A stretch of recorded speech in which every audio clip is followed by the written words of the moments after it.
Bom dia e obrigado por aguardarem. Sejam bem-vindos à teleconferência da BR Properties, referente aos resultados do primeiro trimestre de 2022.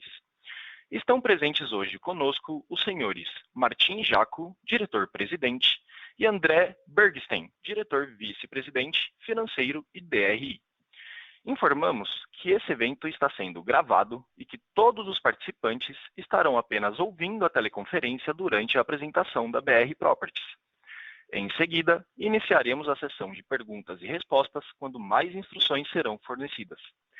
Caso algum dos senhores necessite de alguma assistência durante a teleconferência, queiram, por favor, solicitar a ajuda de um operador, digitando *0. Este evento também está sendo transmitido simultaneamente pela internet, via webcast, podendo ser acessado no endereço http://www.brpr.com.br/ri, onde se encontra disponível a respectiva apresentação. A seleção dos slides será controlada pelos senhores. O replay deste evento estará disponível logo após o seu encerramento. Gostaria agora de passar a palavra ao senhor Martim Jaco, que iniciará a apresentação. Por favor, senhor Martim, pode prosseguir. Bom dia a todos e muito obrigado. Bem-vindo ao call de resultados da BR Properties, referente ao primeiro trimestre de 2022. Agradecemos desde já todo o tempo e interesse de vocês. Com relação à dinâmica de hoje, eu vou fazer um breve resumo, uma introdução do comportamento da companhia nesse trimestre. Na sequência, André fará o detalhamento de todos os resultados e deixaremos bastante tempo para a sessão de perguntas e respostas de todos vocês. Então, começando aqui pelo resumo, pela introdução, a gente tem um trimestre, o primeiro trimestre de 2022 acabou tendo os resultados dentro do esperado pela companhia, pela gestão da companhia, Não teve nenhuma surpresa, nenhuma novidade. Na verdade, esse trimestre foi até atípico, para o nosso histórico, uma vez que a gente não teve nenhuma operação de M&A, ou seja, nenhuma operação nem de aquisição e nem de venda, Geralmente a gente tem, pela própria característica da companhia de ser uma empresa com um perfil bastante oportunístico, A gente sempre, em quase todos os trimestres, tinha alguma novidade de compra e venda, e nesse trimestre não tivemos. Então, ficou, na verdade, um trimestre bastante simples da sua interpretação. E eu vou passar, então, agora pelos dois principais pontos de comentários e antes de entrar no detalhamento dos resultados. O primeiro ponto que eu gostaria de falar seria a respeito do mercado de locação de escritórios São Paulo e Rio de Janeiro, e começando de uma maneira geral e depois vamos descendo para o nosso portfólio. Então, quando a gente fala do mercado geral, e aí falando de todo tipo de escritório, tanto em São Paulo como no Rio de Janeiro, a gente teve, no primeiro trimestre desse ano, o terceiro trimestre consecutivo com absorção líquida positiva. O que significa isso? Que a gente teve o terceiro trimestre consecutivo de redução da vacância, tanto no mercado de São Paulo quanto do Rio de Janeiro. O que vem a ser uma notícia excelente. E isso basicamente pode se ler de outra maneira, que a pandemia já não afeta tanto o dia a dia e a volta do escritório já é um fato.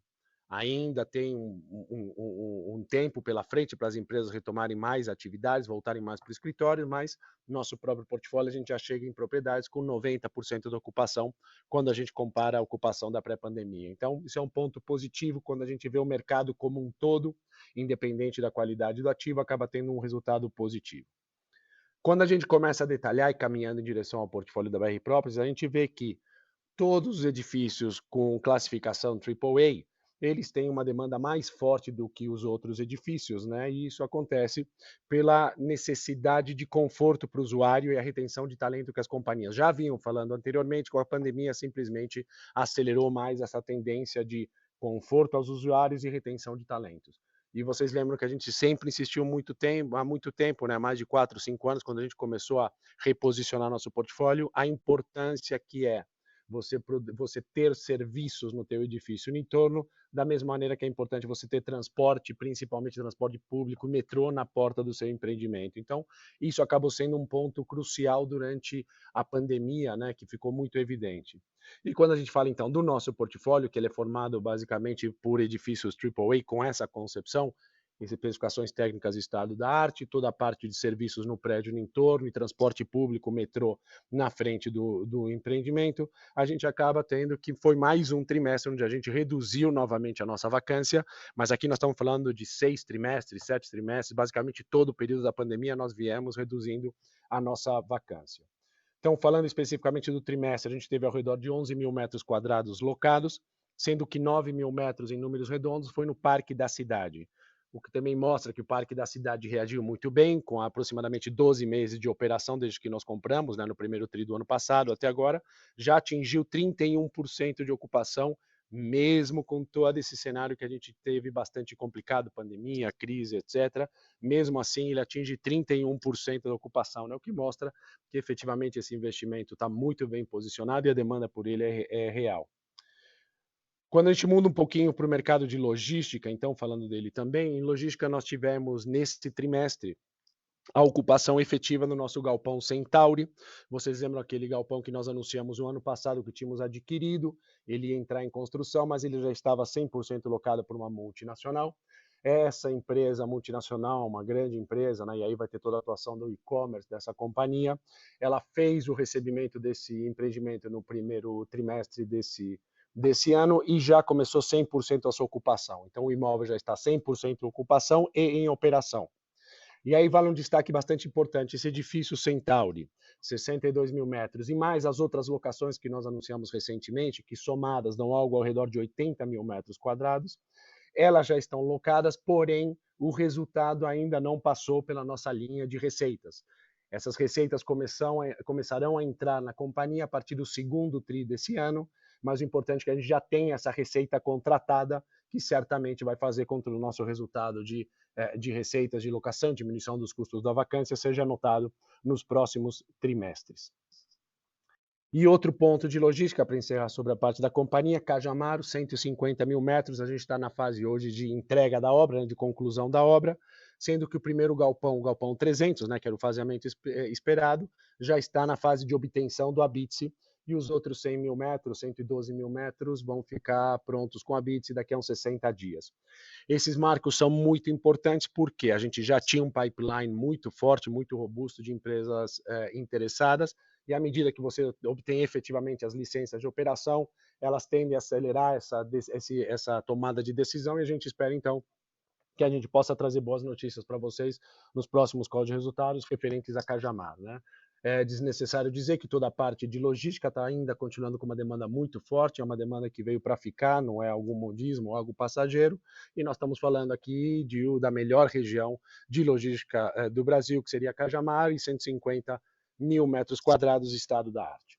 Então, sobre a parte de locação, ocupação, seria esse o primeiro ponto. E o segundo ponto que eu gostaria de destacar, naturalmente, no trimestre, seria referente ao nosso custo financeiro. E aqui vale um pouco do contexto, né? Vocês lembram que há 4 anos atrás a gente começou um trabalho muito importante da mudança do perfil da nossa dívida, onde a gente buscou migrar a nossa dívida, que tinha vários índices, vários indicadores, para que ela ficasse unificada em CDI. E com isso a gente buscou nessa renegociação 2 grandes objetivos. O primeiro objetivo é que a gente conseguisse surfar todo o período de juros baixos, o que efetivamente a gente conseguiu, isso trouxe um resultado fantástico aqui para a companhia, mas ao mesmo tempo que a gente fazia esse novo perfil da companhia, todas essas novas dívidas em CDI, a gente negociou muito para que a gente tivesse condições de pré-pagamento da dívida, uma vez que era claro que essa curva de juros ela ia permanecer baixa durante um tempo, mas sem dúvida ela ia voltar a subir mais adiante, e a gente queria ter a condição de, quando a gente visse, bom, efetivamente está muito caro, a ter a opção que a gente pudesse pagar sem penalidades muito elevadas para que a gente conseguisse, então, recuperar ou não ser prejudicado por essa mudança, né? Toda essa subida de juros efetivamente já aconteceu, talvez tenha mais ainda para acontecer pela frente, mas na verdade é que ela subiu mais rápido do que todo mundo estimava, tá? E sem dúvida nenhuma isso está afetando o resultado da companhia, ou seja, todo o resultado que a gente consegue operacionalmente pelas locações e todo o trabalho que está sendo feito de melhoria, né? Repasse da inflação, né? Diminuição da vacância, então diminuição dos custos da vacância, aumento da receita, etc., etc., acaba sendo praticamente consumido pelo custo o aumento do custo financeiro que nós tivemos aí nos últimos meses, tá? Então, fica muito claro, como a gente já falou nos outros calls, e aqui só reiterando o que a gente já disse, a estratégia da companhia, é claro, é de pré-pagar essa dívida para a gente conseguir reduzir ou eventualmente eliminar, dependendo do que a gente for fazer mais adiante, todo esse custo financeiro da companhia. Tá? Então, isso está muito claro para nós. Então, finalizando, eu vou falar sobre essa parte da estratégia. Na verdade, reiterando, como eu já falei, que o que a gente já falou em outros calls, quando a gente fala com o mercado em geral, a nossa estratégia, claramente, para essa redução de dívida, ela vai vir através da venda de ativos. E nós estamos já há vários meses com uma série de conversas com vários grupos, com as mais variadas possibilidades de venda de ativo. O que significa isso? Grupos que têm interesse numa parte de um edifício nosso, assim como nós fizemos algumas transações no ano passado, né? Ou seja, um pedaço de participação no Bloco B, um dos edifícios de Cajamar que nós estamos em construção. Então, tem perfil de investidores querendo ver partes de edifício, perfil de investidores que tem interesse num ativo muito específico, né, que para eles faz sentido dentro da carteira, e outros grupos de investidores, né, de potenciais compradores que têm interesse em pedaços do portfólio, né, o maior número, o menor número de imóveis. Né? Então, nós estamos já há vários meses com conversas com vários grupos nessa linha, e até o momento, como a gente já falou anteriormente, também até o momento a gente não tem nada firme, não temos nada binding, não temos nada assinado com nenhum grupo, temos boas conversas sim em andamento, mas não tem absolutamente nada definido. O que a gente espera já com todo esse tempo passado, né, todas essas discussões que a gente está tendo, que a gente esteja mais próximo de chegar em algum acordo com algum desses grupos, e tão logo a gente tem essa formalização firme de algum deles, ou eventualmente de mais do que um, a gente vai fazer essa comunicação ao mercado de forma imediata, como a gente fez em toda a história daqui da companhia. Então, muito claro a estratégia da companhia, seguimos muito bem na parte de locação, sempre a prioridade a locação o tempo inteiro. Hoje também, junto com essa prioridade, está a redução dos custos financeiros, né, que se colocou nessa posição, mas temos a possibilidade do pré-pagamento, graças a todo o trabalho que a gente fez nos últimos 4 anos. Estratégia clara hoje está em cima da venda de ativos, e assim que a gente tiver alguma confirmação, sem dúvida, a gente vem para o mercado informar de forma tempestiva.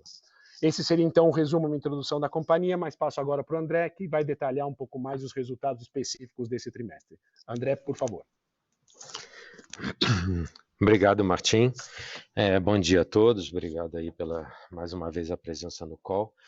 Então, com relação a esse primeiro TRI, o que eu posso destacar aqui? A gente teve um primeiro TRI, uma receita líquida de 83 milhões, correspondendo na mesma base de propriedades a um aumento de cerca de 10% quando a gente compara com o primeiro trimestre do ano passado.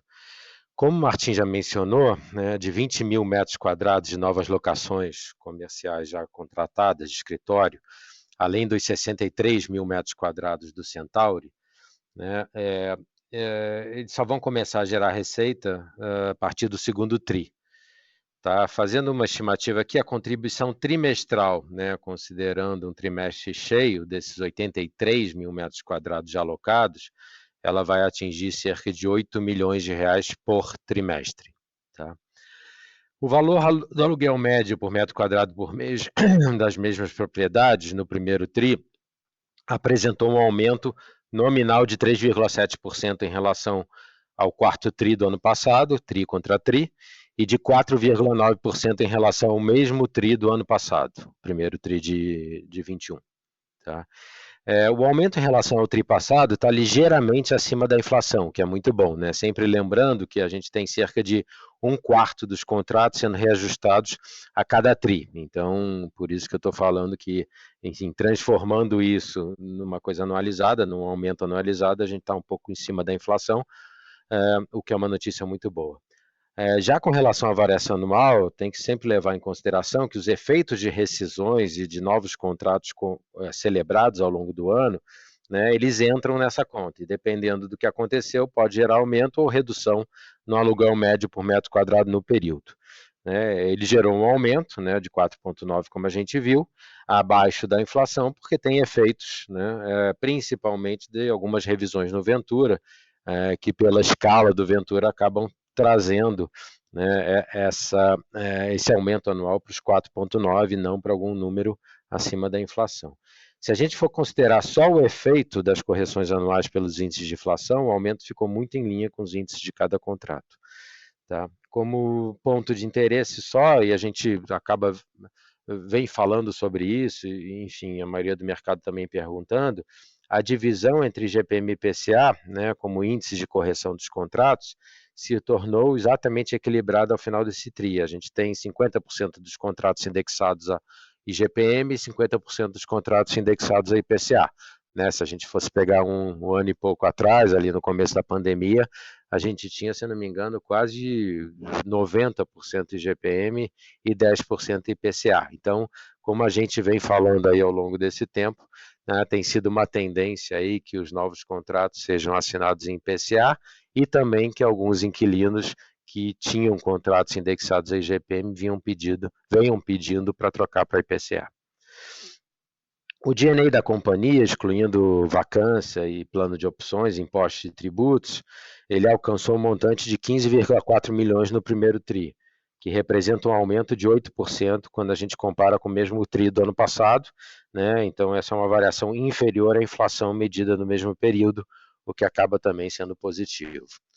O EBITDA ajustado, excluindo os resultados não caixa, como plano de opções e despesas não recorrentes, alcançou no TRI 54 milhões, que representa uma redução de 11% em relação ao primeiro TRI de 2021. Assim como nas receitas bruta e líquida, é importante destacar que essa redução se deve às vendas de ativos ocorridas ao longo de 2021. Desconsiderando o efeito das vendas, o EBITDA ajustado ficou muito em linha, né, com o do primeiro TRI do ano passado, uma diferença de somente 1%. A margem EBITDA no trimestre foi de 65%. Com relação à despesa financeira líquida ajustada no primeiro TRI, ela foi de 55 milhões, que representa um aumento nominal de 38 milhões praticamente, quando a gente compara com o mesmo período do ano anterior. Esse resultado, vocês não têm dúvida nem a gente, é explicado pelo aumento da Selic, do CDI, desde março do ano passado, ele passou de 2% para antes 11,75, a partir de quarta-feira 12,75, né, agora em maio de 2022. A gente registrou um prejuízo líquido de 30,7 milhões no primeiro TRI. O prejuízo teve um impacto mais do efeito não caixa do IR diferido, tá? Que foi equivalente a 29 milhões no trimestre. Então, desconsiderando esse efeito não caixa, que praticamente é o FFO, que está aí em torno do menos 1 milhão. Tá? E falando do FFO, ele totalizou 1,3 milhões negativos no TRI, a margem atingiu menos 2, e obviamente, quer dizer, o impacto aí está todo no aumento da taxa de juros e o aumento da despesa financeira líquida, né, em cima do resultado, e aí como o Martim falou, a gente vem tratando isso está assim, muito presente na nossa agenda, no sentido de ajustar, né, essa estrutura de capital para que a gente não tenha mais esse impacto forte, e nesse momento o caminho na nossa cabeça tem sido a busca de venda de ativo. Tá? Em 7 de abril a gente antecipou os dividendos mínimos obrigatórios de 7,6 milhões, 0,016 por ação, né, com base no exercício social do ano passado. Além dessa antecipação, foi aprovado na AGO na semana passada, de 26 de abril, a distribuição de dividendos no montante de 41 milhões adicionais, 0,089 por ação, que vão ser pagos em parcelas iguais em 30 de junho, 30 de setembro e 20 de dezembro de 2022, dentro da política que a gente tinha estabelecido, né, que a gente vai distribuir dividendo correspondente ao mínimo obrigatório ou 50% do FFO, o que for maior. Então, como o FFO do ano passado atingiu aí cerca de quase 100 milhões, 98 aproximadamente, os 7,6 já distribuídos, mais os 41,4 que foram deliberados na AGO da semana passada, chegam quase aos 50 milhões, que corresponde aí aos 50% do FFO do ano passado. Em janeiro desse ano, a gente instalou o comitê de auditoria, tá? Dentro aí da contínua trabalho dessa companhia em prol da maior governança possível. O comitê de auditoria é composto por 3 membros, sendo que 2 deles membros independentes do nosso conselho.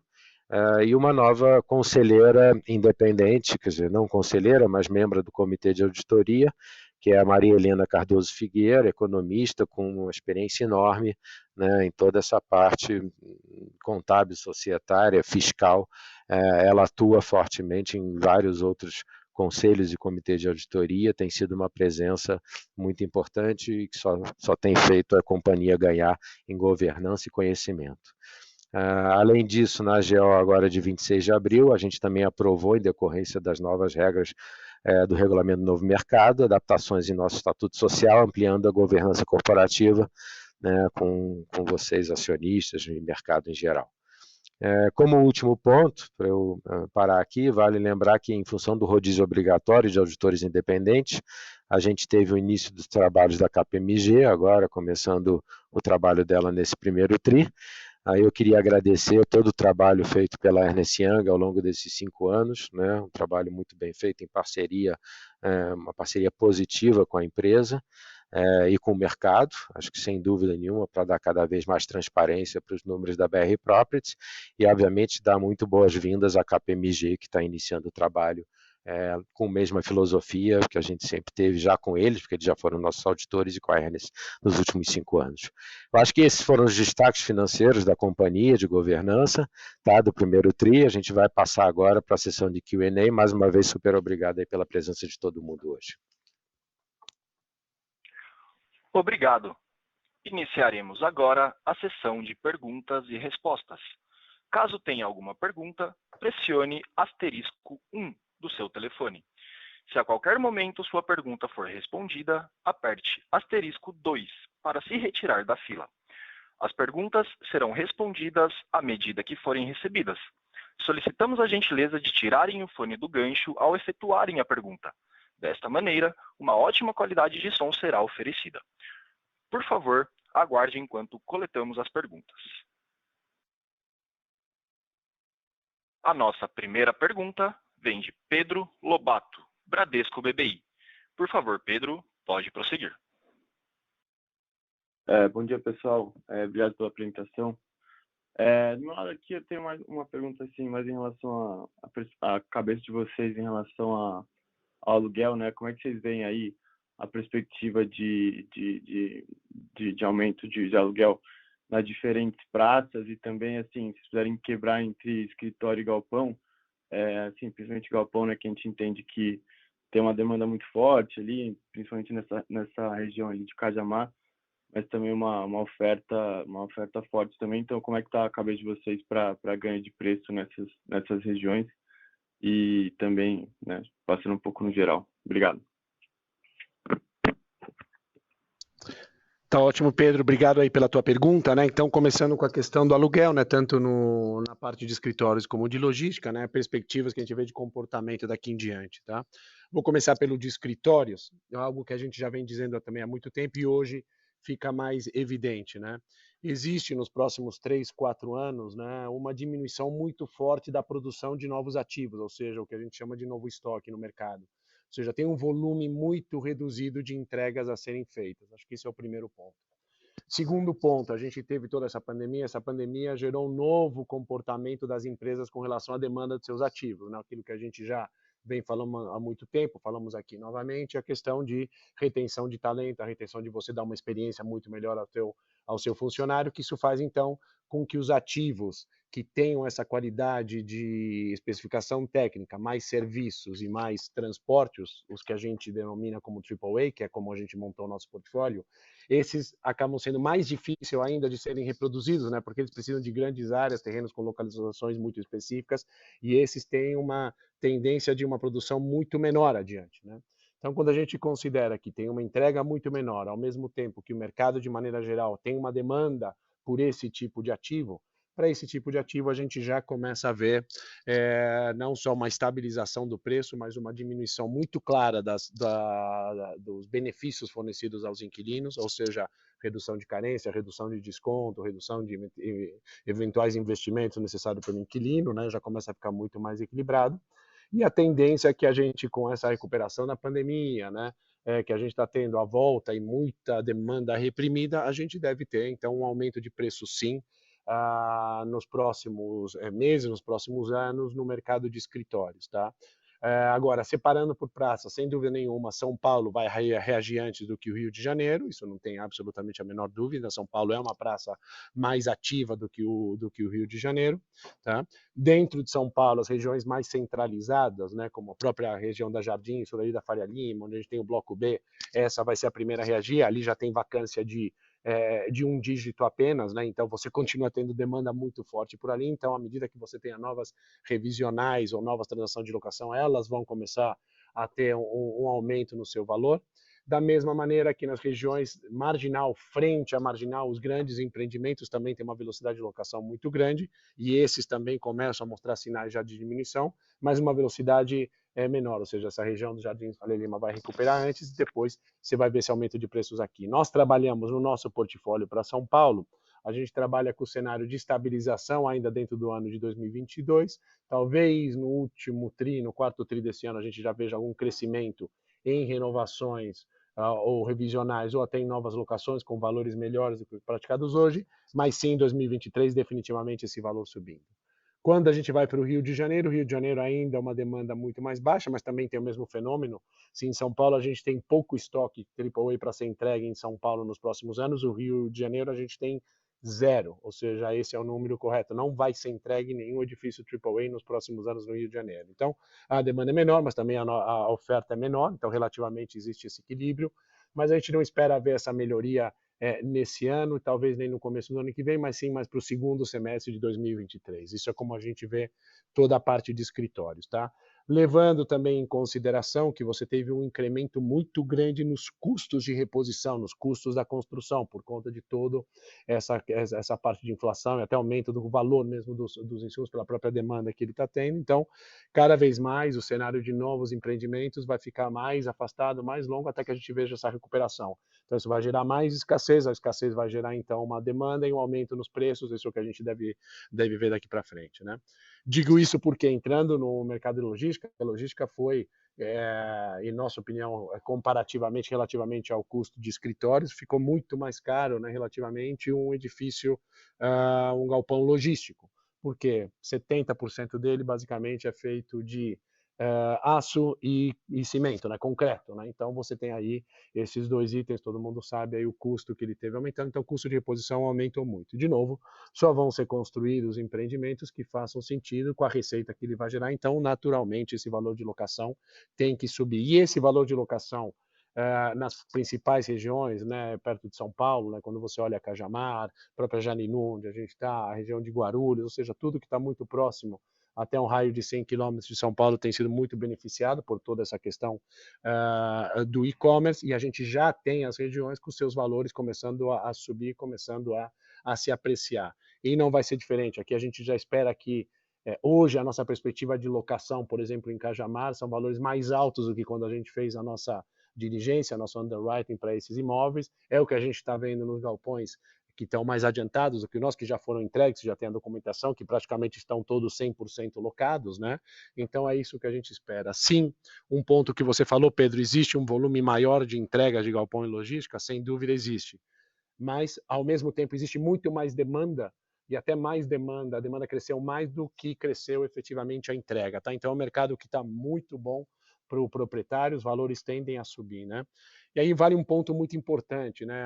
Acho que qualquer um que analise nos últimos 10, 12, até 15 anos vai notar que os valores de locação estão estáveis nominalmente, né? O que é meio uma barbaridade você pensar nisso, né? Significa que a gente está saindo tanto na parte de escritórios como de logística, de patamares muito, muito baixos. Então, tem um potencial de recuperação muito grande adiante, que a gente espera ver a partir desse segundo semestre, como a gente já falou nos escritórios, e definitivamente 2023, tanto São Paulo e Rio mais para o segundo semestre, e de galpão já começou a acontecer. A gente acredita que toda a transação que a gente vai ver nessas regiões, principalmente Cajamar, cada vez elas vão ter valores nominais mais elevados, mostrando já um crescimento dessas regiões.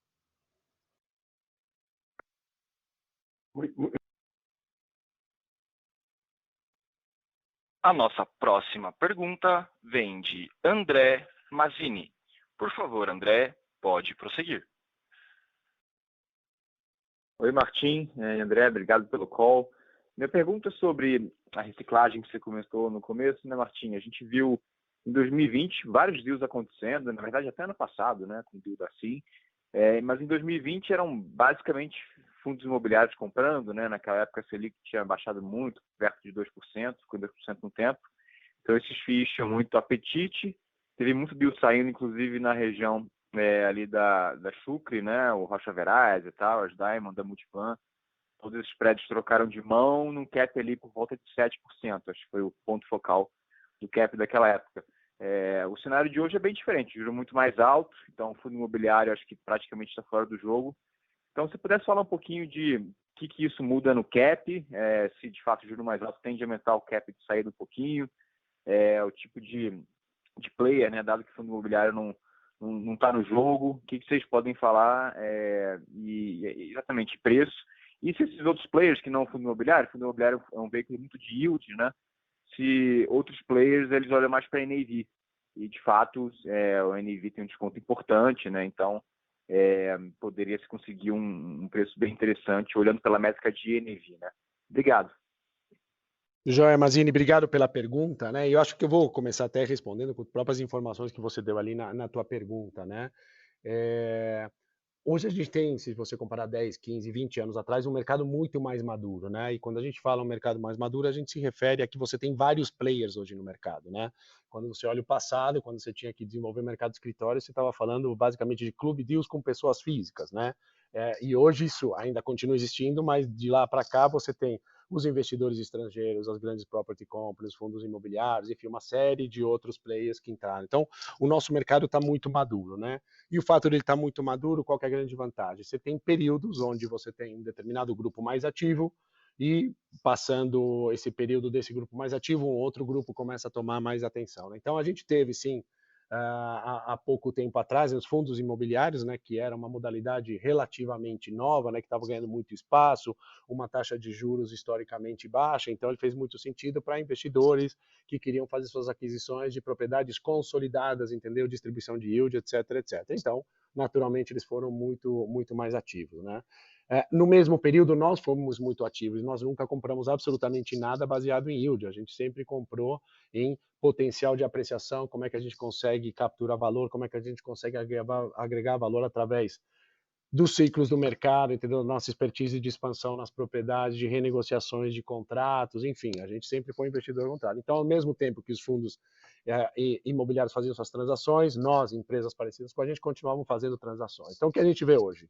Hoje, a questão de receita, a distribuição de yield está um pouco mais complicada pelo aumento da taxa de juros, mas sim, você tem uma série de outros investidores que não estavam tão ativos, mas que vem hoje uma possibilidade de comprar não a yield, mas sim de comprar futuro crescimento, né? Ou seja, todo o ciclo de investimento, que não é o perfil de um fundo imobiliário, porque ele não pode comprar num yield baixo, mas sim você tem perfis de investidores que não estão preocupados com o yield que eles têm de entrada, mas sim, bom, o que eu faço em 2 anos, 3 anos, 4 anos, 5 anos com essa determinada propriedade, né? O que eu, capacidade interna da companhia, posso fazer e o que o mercado também vai me oferecer, vai me levar junto, né? De como fator externo, né? Se eu tenho uma previsão de melhoria ou deterioração, né? Então, hoje você tem, como oferecer um mercado muito maduro, você tem vários players hoje no mercado. Tá?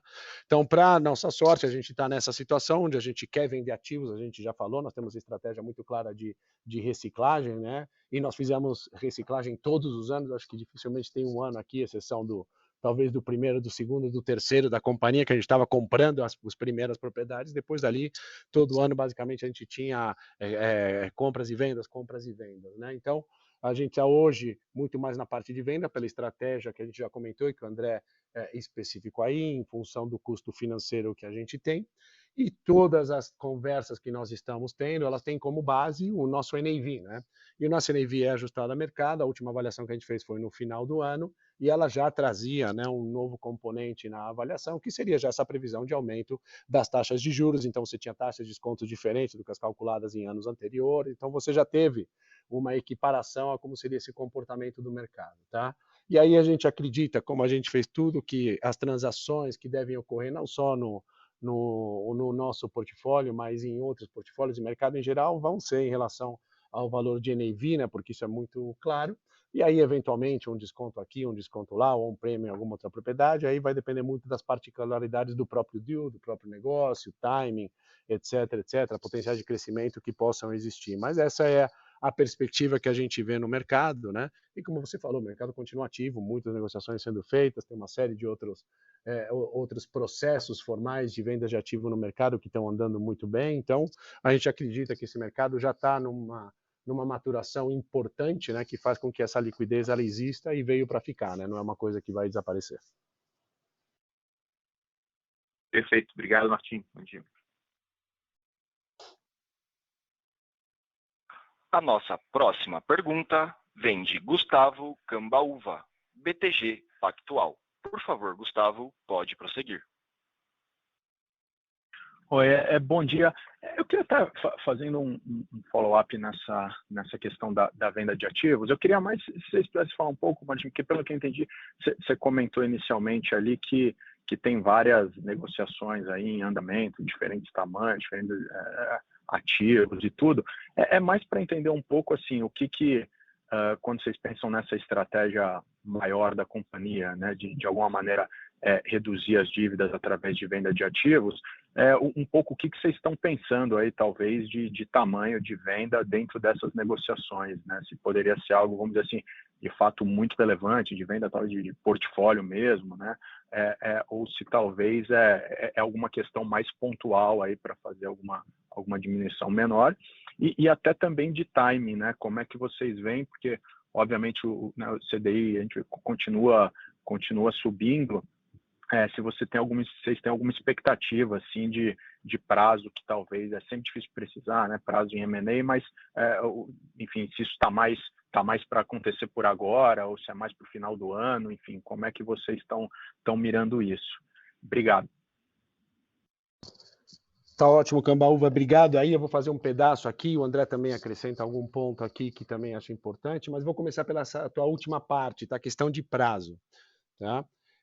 Assim como a gente sempre falou, né, em todos os nossos calls, quando tinha pergunta, tanto de vendas como de aquisição, nós temos pipeline de vendas e de aquisição sempre muito forte, com conversas que a gente tem durante muito, muito tempo. Não é que a gente está conversando agora com o mercado a respeito de venda dos nossos ativos, porque tem essa questão aqui muito marcante do aumento da taxa de juros. Isso a gente já vinha falando, mesmo quando a taxa de juros estava 2, 2,5, 3, a gente já vinha falando com o mercado sobre isso. Então, esse é um ponto positivo, né? A gente já tem essas conversas que elas já vêm há um certo tempo. E quando elas podem acontecer, eu acredito que já tem algumas, entendeu? Que a gente já está há bastante tempo, elas poderiam amadurecer até de maneira rápida, mas nunca dá para precisar isso, entendeu? Assim, tanto nas vendas como nas aquisições, ela vai acontecer no tempo que ela tiver que acontecer e não dá para precisar, entendeu? Eu acho que qualquer pessoa que diga, é aqui em 15 dias, 30 dias, 60, 90, 120, entendeu? Vai estar dando chute, a gente não gosta de dar chutes, então o que a gente vai te dizer é o seguinte: estão bem encaminhadas, conversas muito boas, tá, em andamento, e elas vão se materializar assim que possível, né? Até que se chegue num acordo, entendeu? E numa posição também que ela seja sólida, né? Não é simplesmente uma ideia, uma intenção, não, temos que ter coisas firmes, né? Coisas formais, né? Então, acho que esse seria o primeiro ponto quanto à questão de prazo, né? Com relação ao volume, nós temos aí o nosso volume de dívida bruto, né? Independente da líquida, que já ainda tem caixa, mas temos um volume bruto.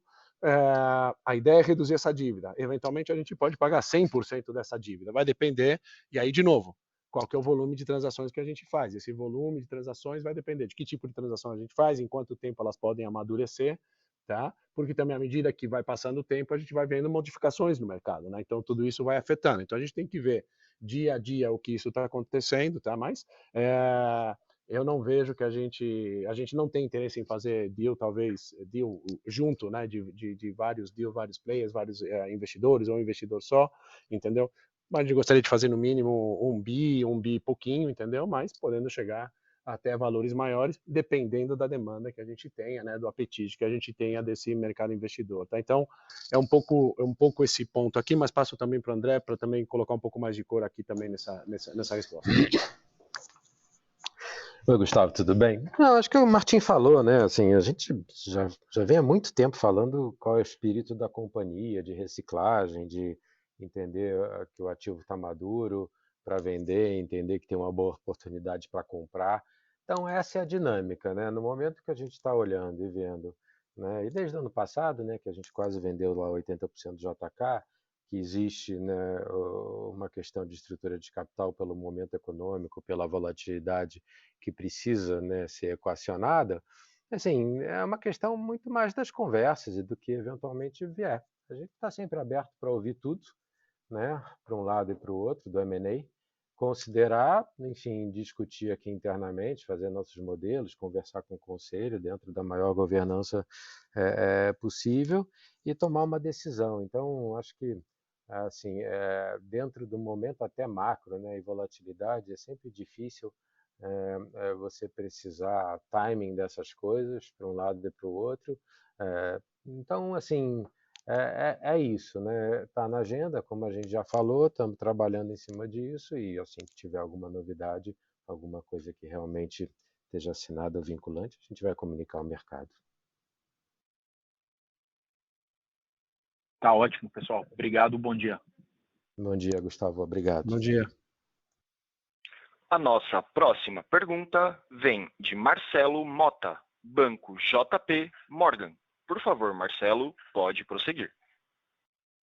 Opa, bom dia, obrigado. Se vocês pudessem comentar um pouco sobre despesa de vacância, assim, né? Obviamente que para ela cair, né, é necessário aumentar as locações, então, enfim, juntar aqui na pergunta também o que vocês estão vendo de potenciais novos contratos, de repente, no curto prazo, né? Enfim, o primeiro TRI foi bastante bom, abril foi bom, teve locação ali no Parque da Cidade, então entender um pouco, vocês podem comentar sobre como está essa demanda, né? Enfim, o que vocês estão vendo aí para o resto do ano, preço, condição, né? O Martim comentou um pouco na primeira pergunta também, enfim, que os preços estão estabilizando, que estão caindo aí as questões de carência.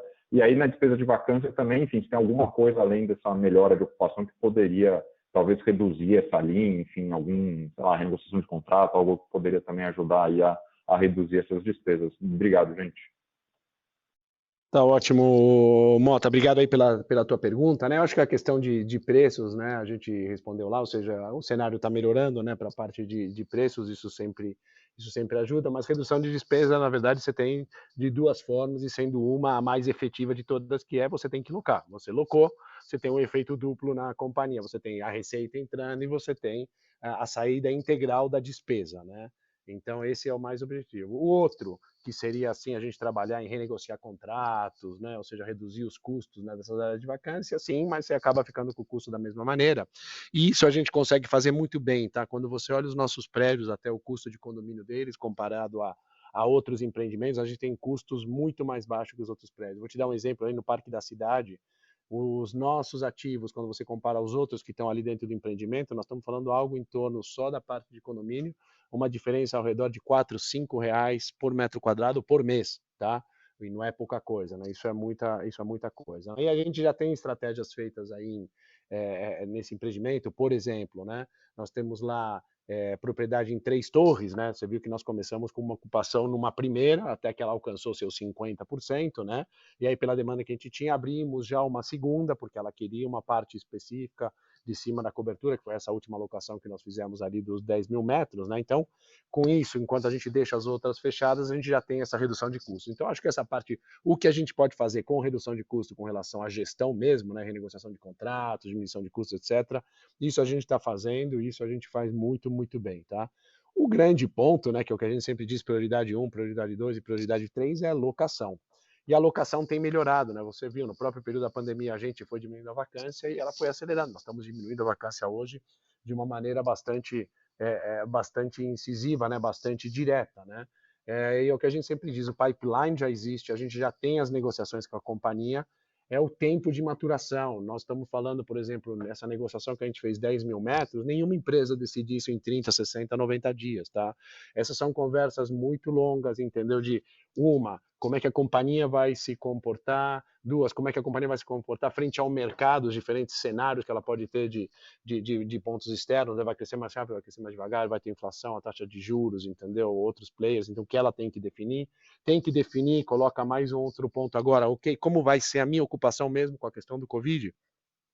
mais áreas fechadas, mais áreas abertas, mais área de lobby, vou precisar de mais densidade, menor densidade, o que eu vou trazer para dentro. Então, tem uma série ainda de indefinições que faz com que esses processos sejam longos. Então, sendo bem direto, nós temos identificado, sim, quais são as empresas que vão fazer essas ocupações, é o tempo delas agora maturarem e se transformarem. Agora, os pipelines estão muito fortes. E, basicamente, nós estamos falando em 3 ativos que a gente tem esses pipelines muito bem concentrados e definidos de onde está localizada a nossa vacância hoje, né? Uma no Parque da Cidade, e a gente já, enfim, mais 10.000 metros a gente anunciou aqui, então acho que está muito bem identificado, a gente já tem isso identificado. O outro seria o Ventura. Você viu as transações que nós fizemos recentemente no Ventura, não foram pequenas, né? 6 mil numa transação, 15 mil em outra, né? Potencial expansão dessas mesmas que já está, então a gente está bem posicionado. E uma que ainda não é uma vacância, porque o prédio não foi entregue, mas que a gente já está com o pipeline muito forte, é Cajamar, que a gente já falou, e eu acho que isso é mais fácil de entender pela demanda que a gente tem. Então, esse realmente é o único jeito da gente diminuir esses custos de vacância através dessas locações, onde elas estão andando muito bem, e a gente espera que tenha esse resultado a gente possa ver o mais breve possível. Perfeito, muito obrigado. Obrigado a você. A nossa próxima pergunta vem de Fanny Oring, do Banco Santander. Por favor, Fanny, pode prosseguir. Oi, bom dia, Martim, bom dia, André. Minha pergunta é com relação ao custo de dívida, né? Eu entendo que parte das dívidas que vocês contrataram foram quando o CDI estava em torno de, sei lá, em torno de 2,5%, né, 3%, assim. E agora a gente tem o CDI aí em torno de 13%, né, deve vir aí para 13,25%, vai depender da expectativa aí de cada economista, mas a questão que fica assim, vocês estão com um custo bem elevado, né? CDI mais 2,45, mais ou menos, na média, se eu não me engano. Assim, vocês têm conversado com os bancos, né? Você acha que tem espaço para reduzir um pouco esse spread, enquanto, né, todas essas iniciativas que vocês estão fazendo, né, tanto de locação do Parque da Cidade, bem como iniciativa de venda de ativos, não maturam, né? Porque enquanto isso, o seu custo financeiro está comendo bastante do que você gera, né? Então, essa é a minha pergunta. Obrigada. Oi, Fanny, tudo bem? Obrigado pela pergunta, pela participação. Assim, a gente conversa direto com eles, né? Assim, se você fosse me perguntar hoje, o que você acha que seria ter o custo de uma emissão, né? Assim, sem garantia real? Sei lá, talvez CDI mais 1,6, 1,7, né? Que é próximo do que a gente fez ano passado, né? Então, a gente tem como você falou, né? A gente tem uma dívida, por exemplo, que é percentual do CDI, que está muito alto, e que a gente já vem conversando, a minha expectativa é reduzir. Tá? A gente tem dívidas que a gente tomou, né, mais no começo da pandemia, né, CDI mais 2,65, CDI mais 2,3, do começo para o final, para o meio da pandemia, que estão um pouco mais altas que esse custo. Mas, assim, tem que pensar sempre também o seguinte, né? A gente tem, quer dizer, claramente, a gente fala para vocês essa estratégia em relação à redução da dívida líquida, né? Não faz muito sentido, né, você negociar algumas coisas onde você vai pagar um FII de pré-pagamento e provavelmente vai pagar um FII para reestruturar. Então, assim, dependendo do timing das coisas, assim, dependendo não, essa conta tem que fechar, não adianta, assim, você fazer uma conta que no final do dia você estampa um custo médio mais barato, mas no final você está pagando mais, né? Então, que vai lá pelo custo de transação. Então, beleza, a gente está com custo médio mais barato, mas no final do dia você está pagando mais custo entre FII para cá e FII para lá. Então, essa conta a gente faz direto, a gente está atento a isso. Tem algumas coisas que a gente está olhando em paralelo, né? Como eu falei, não adianta você negociar alguma coisa que vai tirar um custo maior só para você estampar, né, a nova dívida com custo mais baixo. Então, estamos negociando sim algumas coisas para a gente reduzir esse custo atual, né? E, enfim, olhando também o outro lado, o que anda e qual o timing, apesar da gente sempre achar difícil dizer o timing, né? Para a gente poder conciliar da melhor forma possível uma coisa com a outra. Acho que é isso, espero ter respondido bem a pergunta aí. Não, super claro, André, super te agradeço, tá? E eu acho que com relação à venda de ativos, assim, uma preocupação que eu tenho, né, e queria ouvir um pouco a visão de vocês, assim, os potenciais compradores buscarem sempre os melhores ativos, né, e deixarem vocês com a parte mais frágil do portfólio. Assim, como é que vocês estão lidando, assim, né, com essa questão, assim, do que fica dentro da companhia, né?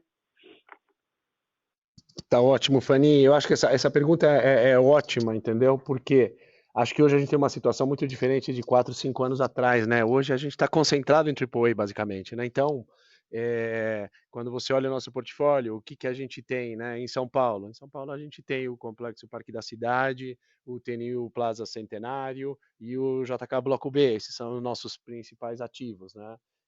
Quando você vai para o Rio de Janeiro, Manchete, um Passeio, um Ventura, são nossos principais ativos, né? De escritório, temos um prédio em Brasília, um Build to Suit para Vale, né, que ainda tem vários anos aí pela frente, né, e tem toda uma discussão de renovação já desse contrato, né, até de forma antecipada, né, e 2 prédios muito pequenos, um em Alphaville e outro no Glória, né, isso seria a parte de escritórios. Então, não tem muito cherry picking o que fazer, né? Nosso portfólio hoje já está super bem posicionado em termos de qualidade, né? E se a gente falar do portfólio logístico, então, só tem qualidade, né?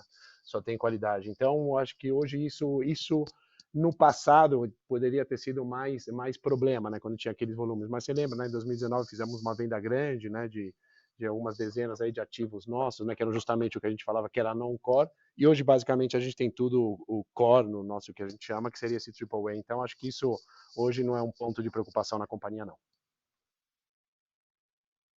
Obrigada, Martim. Obrigada, André. Obrigado, Fanny. Com licença, não havendo mais perguntas, encerramos nesse momento a sessão de perguntas e respostas. Gostaria de passar a palavra ao senhor Martim Jaco para as considerações finais. Por favor, senhor Martim, pode prosseguir. Tá ótimo, pessoal. Muitíssimo obrigado pela atenção e o tempo de vocês. Obrigado pelas perguntas e todo esse interesse. Como sempre, a gente fica a 100% à disposição para outras dúvidas ou esclarecimentos que possam surgir mais adiante. E a gente deseja a todos aí um bom dia e um bom final de semana a todos. Um abraço. A teleconferência da BR Properties está encerrada. Agradecemos a participação de todos e tenham todos um ótimo dia.